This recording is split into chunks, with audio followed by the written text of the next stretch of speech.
If children are being forced into child labor and being taken out of school, how will our future generations be knowledgeable? Child labor is the employment of children that are under the legal specified age. When a child is being forced into child labor, they are basically being stripped of their childhood, education, and their health. And many people disagree with child labor, but many people don't know that it has good effects besides some of the negative effects on children. For example, many negative effects is health risk, severe injury, and inability to access education. The positive effects that it has on the people in India is that it allows them to provide for their household where there may be too many children in the house and they need more income. So it helps provide for the family. One negative effect that child labor has is it severely impacts children's social development. But by implementing social activities during hours that children are not forced to work can allow a new type of social interaction.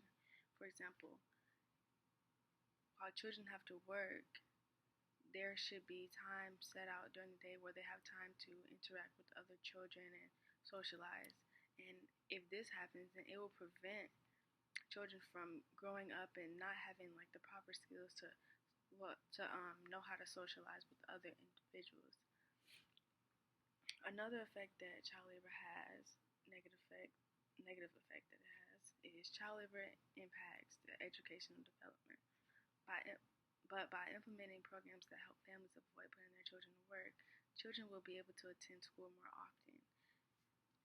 In a blog by the United Nations, they stated, in situations where education is not affordable or parents see no value in education, children are sent to work rather than to school. So, education is very important, but education is not as important as it is in America to people in India, so this may affect the possibility of reducing child labor and being more strict on education. But by removing the children out of school, it creates a cycle of illiteracy. And the saying known worldwide is that children are the face of our future, but if children are not becoming educated and knowledgeable enough to create a bright future for themselves, then they're going to be fixated on the idea that there are more important things in life than education, so they will not value it. Child labor definitely strips children of their childhood. A page on Twitter titled Child Labor in India tweeted, at least 12 million children in India have to work instead of having a childhood.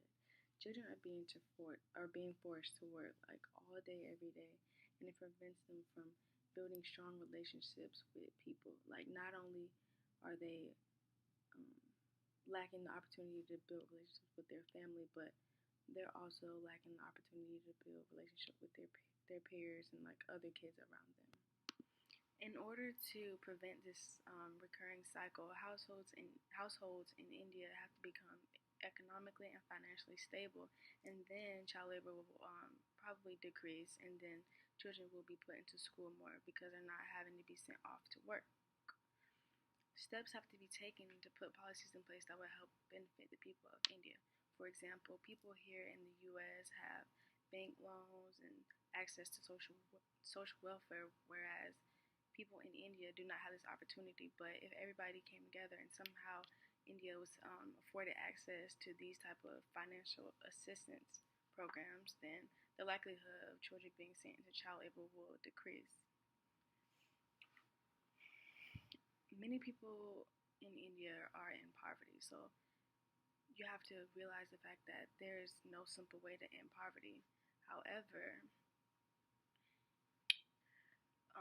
because families are in poverty and are not financially stable to provide everyone in the household, children are sent into child labor.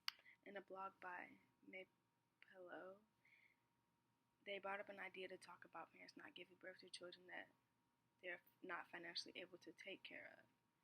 And this solution seems kind of selfish and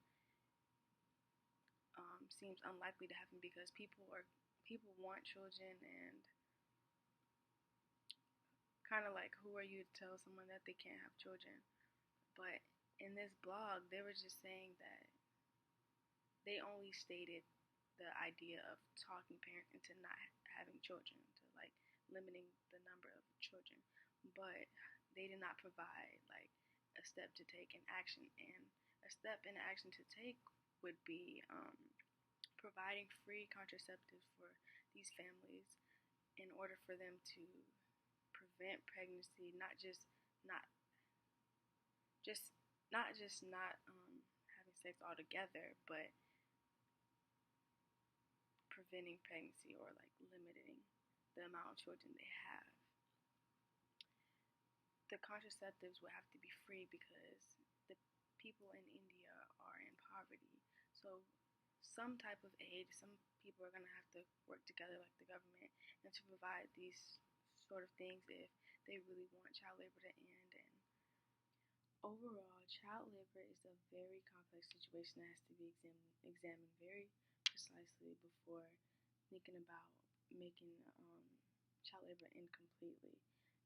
The reason being is because there's many benefits that it provides for the people in India. For example, the benefits of paying for schooling and how it contributes to family income since they're in poverty, and it helps businesses keep going and everything. And so the whole idea of child labor ending completely is unlikely because they basically just have no other choice sometimes. They're in like such poverty that there's no other choice. The families feel that without their child being sent into child labor, then they will not be able to survive.